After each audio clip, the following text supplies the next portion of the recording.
Ako si Princess Castro, hatid sa inyo ang mga pinakamainit na balita sa bansa dito sa News Force. Sa ulo ng mga balita, Korte, ibinasura ang mga petisyong kumwestiyon sa PSKE 2025 postponement. Pinsala sa agrikultura dulot ng Bagyong Juan, umabot na sa 142.29 million pesos. Investigasyon sa maanumalyang flood control project, magpapatuloy sa pagdinig ng Blue Ribbon Committee sa Biyernes.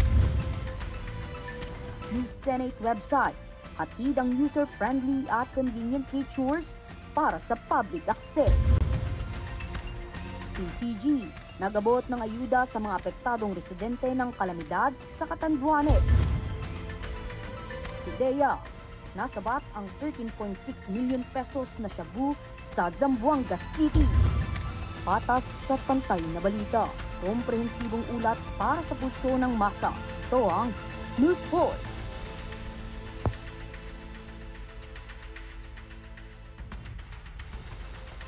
Para sa unang balita, nag-abiso ang Department of Education o DepEd ukol sa kumakalat na fake news hinggil sa pagtanggal ng grades 11 at 12 para sa school year 2026 to 2027.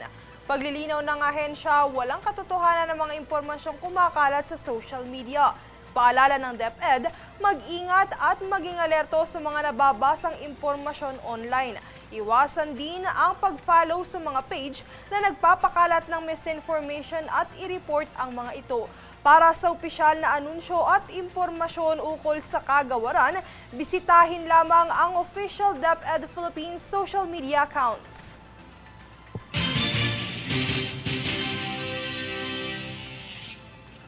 Samantala, iginiit ng Korte Suprema na konstitusyonal ang pagpospone sa BSKE ngayong taon sa ilalim ng Republic Act 12232. Ito ay makaraang ilabas ng Korte ang desisyon nito na nagbabasura sa mga petisyong inihain na kumwestiyon sa naturang batas.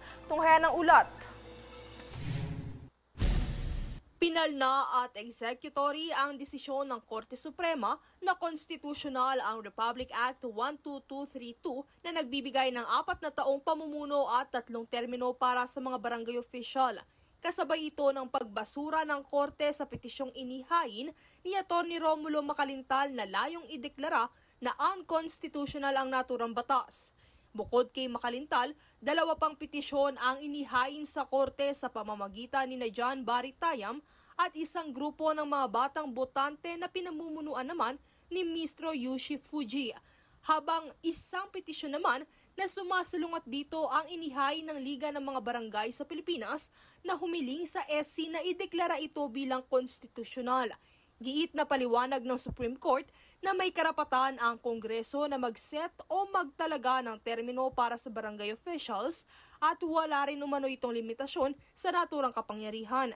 Sa makatuwid, ang susunod na barangay at sangguniang kabataan elections o BSKE ay gaganapin sa November 2, 2026 batay sa desisyong inilabas ng Korte nitong Martes, November 11. Ang mga mananalong kagawad at kapitan ay uupo ng 4 na taon na may 3 termino. Habang ang SK naman ay may 4 na taon din sa posisyon, ngunit may limitasyon na 1 termino lamang. Matatandaan na nilagdaan ni Pangulong Ferdinand Marcos Jr. noong August 13 ang naturang batas, na ibig sabihin ay hindi natuloy ang BSKE sa dapat na petsa nito sa December 1 ngayong taon. Princess Castro nag-uulat para sa Golden Nation Network.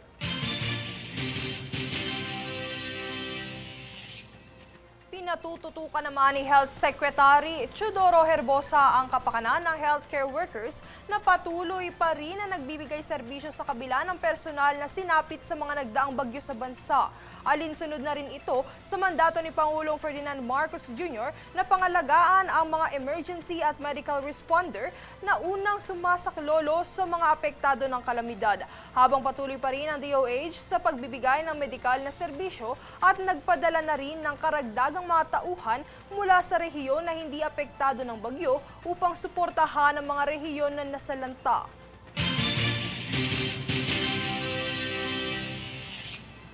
Sa iba pang balita, sa inilabas na ulat ng Department of Agriculture Disaster Risk Reduction and Management Operations Center nitong Martes, umabot na sa 142.29 million pesos ang pinsala sa agrikultura at pangisdaan dulot ng hagupit ng Bagyong Juan sa bansa.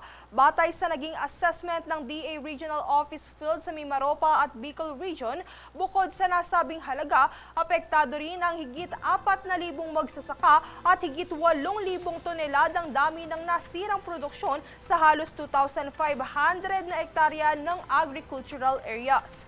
Bilang tugon sa pangangailangan ng mga magsasaka at mangingisda, tiniyak ng DA ang ilang tulong gaya ng 379.31 million pesos na halaga ng farm inputs, 1.24 million pesos na halaga ng animal feeds at supplements para sa livestock at poultry, 2.57 million bags ng bigas at iba pa.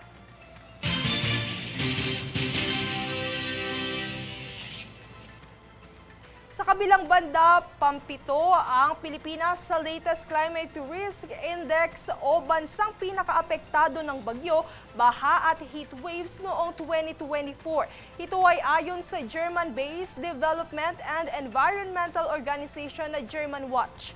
Batay sa ulat, sa pagitan ng taong 1995 hanggang 2024, nakaranas ng 371 extreme weather events ang bansa na nagsanhi ng 27,500 na pagkasawi at higit $35 billion o katumbas ng 2.06 trillion pesos na kawalan sa ekonomiya. Binigyang diin ng Germanwatch ang pinsalang dulot ng mga bagyong Karina, Enteng, Christine at Pepito at ang matinding init noong Abril at Mayo noong nakaraang taon na dulot naman ng El Nino. Dagdag pa dito, hindi ordinaryo ang bagyo noong 2024 sa bansa dahil 6 na magkakasunod ang tumama sa loob lamang ng 30 araw. Samantala, ilan sa kabilang sa top 10 ng Climate Risk Index sa ang mga bansang Myanmar, Vietnam, Nepal, Papua New Guinea at ang pinakaapektado na St. Vincent and the Grenadines sa Caribbean.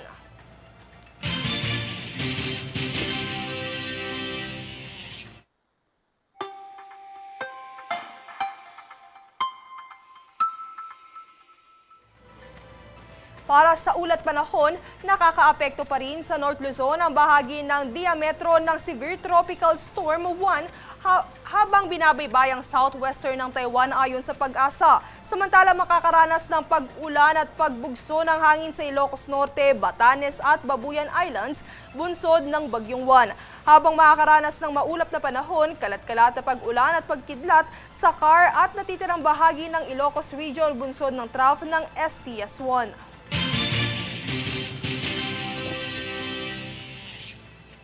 Susunod sa News Force. Ilang senador nagbigay pahayag ukol sa unconfirmed ICC warrant laban kay Senator De La Rosa.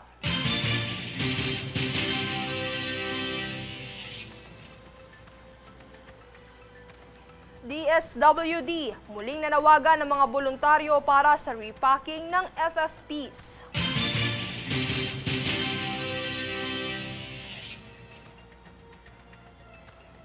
Investigasyon sa mga anomalyang flood control projects magpapatuloy sa pagdinig ng Blue Ribbon Committee sa Biyernes.